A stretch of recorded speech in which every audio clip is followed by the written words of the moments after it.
अनियमित नींद का शेड्यूल। आप सोमवार से शुक्रवार तक सुबह 6 बजे उठते हैं, फिर वीकेंड आता है और अचानक आप दोपहर तक सोते हैं। ये आजादी जैसा लगता है, लेकिन असल में ये आपके शरीर को नुकसान पहुंचा रहा है। आपका शरीर एक सर्केडियन रिदम पर चलता है, एक आंतरिक घड़ी जो ये नियंत्रित करती है कि आप कब जागते हैं और कब थके हुए महसूस करते हैं। ये घड़ी नियमितता की अपेक्षा करती है। जब आप वीकेंड पर अपने सोने के शेड्यूल को 4 या 5 घंटे आगे पीछे करते हैं, तो आप अनिवार्य रूप से अपने टाइम जोन को छोड़े बिना ही खुद को जेट लैग दे रहे होते हैं। शोधकर्ता इसे सोशल जेट लैग कहते हैं और ये लाखों लोगों को थका रहा है। इसका उपाय उबाऊ है, लेकिन प्रभावी है। हर दिन वीकेंड सहित एक ही समय पर 1 घंटे के भीतर उठे। हाँ, भले ही आप देर तक जागे हो, आपका शरीर समायोजित हो जाएगा। आप उचित समय पर थकान महसूस करने लगेंगे, बजाय इसके कि आप रात 2 बजे तक जागते रहे और सोचते रहे कि आपको नींद क्यों नहीं आ रही है। पहले कुछ वीकेंड कष्टदायक लगेंगे, आप देर तक सोना चाहेंगे, लेकिन कुछ हफ्तों की नियमितता के बाद कुछ बदल जाएगा। आप वास्तव में आराम महसूस करेंगे। आपको 3 अलार्म बजने बंद हो जाए। आपका शरीर बिना किसी दबाव के जान जाएगा कि कब सोना है और कब जागना है। स्क्रीन टाइम भी कम कर दे। सोने से पहले आप बिस्तर पर लेटे लेटे अपने फोन पर स्क्रॉल कर रहे हैं। कमरा अंधेरा है, सिवाय उस चमकते हुए आयताकार स्क्रीन के जो आपके चेहरे से कुछ इंच की दूरी पर है। आपके दिमाग को पता ही नहीं है कि उसे शांत होना चाहिए। स्क्रीन से निकलने वाली नीली रोशनी मेलाटोनिन हार्मोन को दबा देती है, जो आपके शरीर को बताता है कि सोने का समय हो गया है। आपका फोन, टैबलेट, लैपटॉप और टीवी, ये सभी इस रोशनी को उत्सर्जित करते हैं। जब आप सोने से पहले स्क्रीन को देखते हैं, तो आप अपने दिमाग को रासायनिक रूप से संकेत दे रहे होते हैं कि अभी भी दिन का समय। आपका शरीर नींद की तैयारी में देरी करता है, क्योंकि उसे लगता है कि सूरज अभी भी निकला हुआ है। आम सलाह यह है कि सोने से 1 घंटा पहले स्क्रीन का उपयोग बंद कर दे। ज्यादातर लोग इसे नजरअंदाज कर देते हैं। अगर आप स्क्रीन का उपयोग पूरी तरह से बंद नहीं कर सकते, तो कम से कम नाइट मोड चालू कर दे, जो नीली रोशनी के उत्सर्जन को कम करता है। ये पूरी तरह से कारगर नहीं है, लेकिन इससे मदद मिलती है। असली समस्या सिर्फ रोशनी नहीं है, बल्कि उत्तेजना है। सोशल मीडिया, समाचार, ईमेल जैसी चीजें आपके दिमाग को सक्रिय रखती है, जबकि उसे शांत होना चाहिए। आपका दिमाग स्क्रीन स्क्रॉल करने से तुरंत गहरी नींद में नहीं चला जाता, उसे कुछ समय चाहिए। इसके बजाय कोई किताब पढ़ने की कोशिश करें। शायद उबाऊ लगे, लेकिन असरदार है। आपके पूर्वजों को अनिद्रा नहीं थी, क्योंकि वे इंस्टाग्राम पर एंगेजमेंट को लेकर चिंतित नहीं होते थे। गर्म कमरे में सोना आपके शरीर को नींद आने के लिए अपने कोर तापमान को कम करने की आवश्यकता होती है। यह अनिवार्य है। जीव विज्ञान, जब आपका कमरा बहुत गर्म होता है, तो आप उस तंत्र के विरुद्ध लड़ रहे होते हैं जो नींद को संभव बनाता है। अधिकांश लोगों के लिए आदर्श कमरे का तापमान 65 से 68 डिग्री 265 डिग्री फ़ारेनहाइट के बीच होता है। ये अधिकांश लोगों की सोच से ठंडा होता है। नींद की गुणवत्ता में सुधार के लिए नींद की गुणवत्ता एक बहुत महत्वपूर्ण कारक है। जब आप बहुत गर्म कमरे में सोते हैं, तो क्या होता है? आप करवटें बदलते रहते हैं, क्योंकि आपका शरीर तापमान को ठीक से नियंत्रित नहीं कर पाता। आप बार बार जागते हैं। आप गहरी नींद और आरईएम नींद में कम समय बिताते हैं। ये वे चरण हैं जो वास्तव में आपको तरोताजा करते हैं। आप 8 घंटे सो सकते हैं और फिर भी थका हुआ महसूस कर सकते हैं, क्योंकि गुणवत्ता खराब थी। इसका उपाय सरल है। रात में थर्मोस्टेट को कम कर दें। सांस लेने योग्य बिस्तर का उपयोग कर। यदि आप किसी ऐसे व्यक्ति के साथ बिस्तर साझा करते हैं जिसे ठंड लगती है, तो अलग अलग कंबल। कमरे के तापमान से समझौता करने के बजाय गर्म कंबल के साथ एक ठंडा कमरा सबसे अच्छा विकल्प है। आपका शरीर पैर बाहर निकालकर या कंबल को कसकर खींचकर तापमान को कंट्रोल कर सकता है। एक गर्म कमरा आपको कोई विकल्प नहीं देता। कैफीन का सेवन बहुत देर से करना। दोपहर की कॉफी आवश्यक लगती है। दोपहर 2 बजे तक आप सुस्त हो जाते हैं, इसलिए आप एक और कप कॉफी पीकर 8 घंटे बाद आप छत को घूरते हुए सोच रहे होंगे कि आपको नींद क्यों नहीं आ रही है। कैफीन का हाफ लाइफ ज्यादातर लोगों में 5 से 6 घंटे होता है। इसका मतलब है कि अगर आप शाम 4 बजे एक कप कॉफी पीते हैं, तो आधी कैफीन रात 10 बजे तक आपके शरीर में रहती है और 1/4 सुबह 4 बजे तक बची रहती है। हो सकता है कि आपको आखिरकार नींद आ जाए, लेकिन कैफीन नींद की संरचना को बिगाड़ देती है। यहां तक कि जब आपको नींद नहीं आती, तब भी गहरी नींद प्रभावित होती है।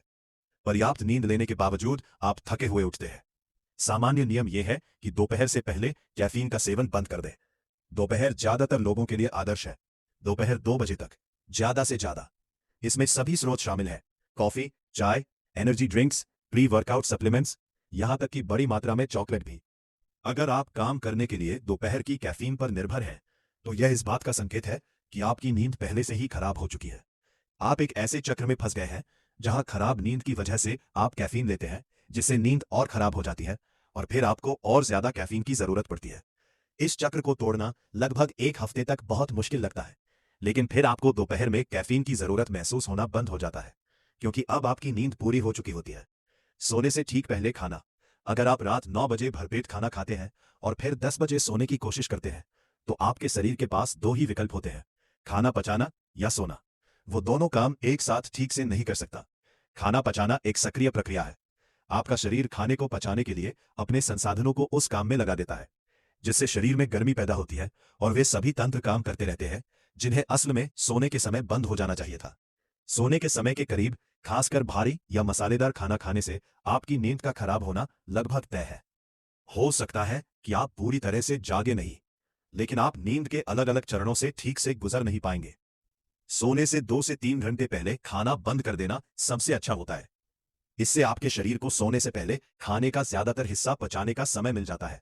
अगर आपको सच में भूख लगी है तो थोड़ा बहुत नाश्ता करना ठीक है, लेकिन अगर आप भरपेट खाना खाते हैं तो यह आपकी नींद के साथ खिलवाड़ करने जैसा है। एसिड रिफ्लक्स, पेट का एसिड ऊपर आना, इस समस्या को और भी बढ़ा देता है। भरे पेट लेटने से पेट का एसिड आपकी भोजन नली एसोफेगस की ओर ऊपर की ओर धकेला जाता है।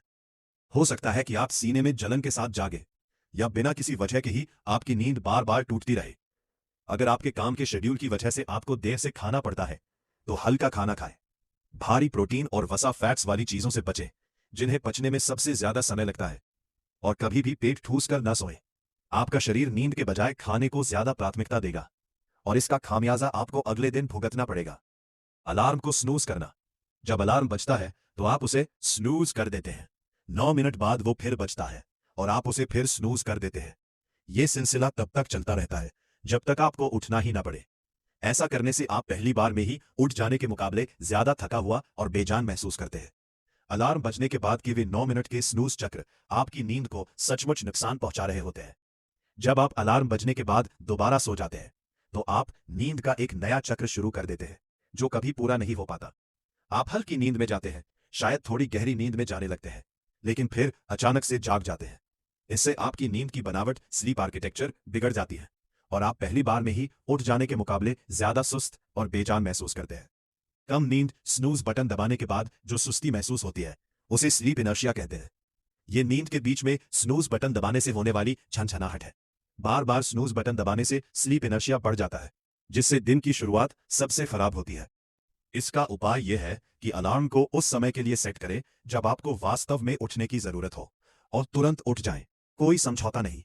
अगर आपको प्रेरणा चाहिए तो अलार्म को कमरे के दूसरी तरफ रख दें ताकि आपको उसे बंद करने के लिए शारीरिक रूप से उठना पड़े। शुरुआत में यह थोड़ा मुश्किल लगता है, लेकिन फिर आपका शरीर अभ्यस्त हो जाता है। सुबह कम कष्टदायक हो जाती है क्योंकि आपको ऐसा नहीं लगता कि आपको सोने की जरूरत है, बल्कि ऐसा लगता है कि आप सोने ही वाले हैं। 2. नींद लाने में शराब का उपयोग। रात को सोने से पहले शराब पीने से आपको आराम मिलता है और आप जल्दी सो जाते हैं। ऐसा लगता है कि शराब नींद में मदद करती है, लेकिन सबूत भ्रामक है। शराब एक शामक है। यह आपको जल्दी सोने में मदद करती है, लेकिन शामक और नींद एक ही चीज नहीं है। एक बार जब शराब आपके शरीर में चली जाती है तो आपकी नींद की संरचना बिगड़ जाती है। आरईएम नींद वह अवस्था है जो स्मृति और भावनात्मक प्रसंस्करण के लिए महत्वपूर्ण है। नींद दब जाती है, आप बार बार जागते हैं, भले ही आपको याद ना हो, आप उतनी ही नींद लेने में असमर्थ होते हैं। सर्वाइवर स्लीप एड ए नींद की दवा है।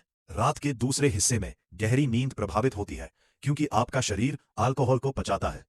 हो सकता है कि आप शराब पीने के बाद 8 घंटे सोएं और आपको लगे कि आप 4 घंटे सोए हैं। ऐसा इसलिए है क्योंकि आपने वास्तव में ऐसा ही किया है। वास्तव में बेहोशी में बिताया गया समय गुणवत्तापूर्ण नींद नहीं थी।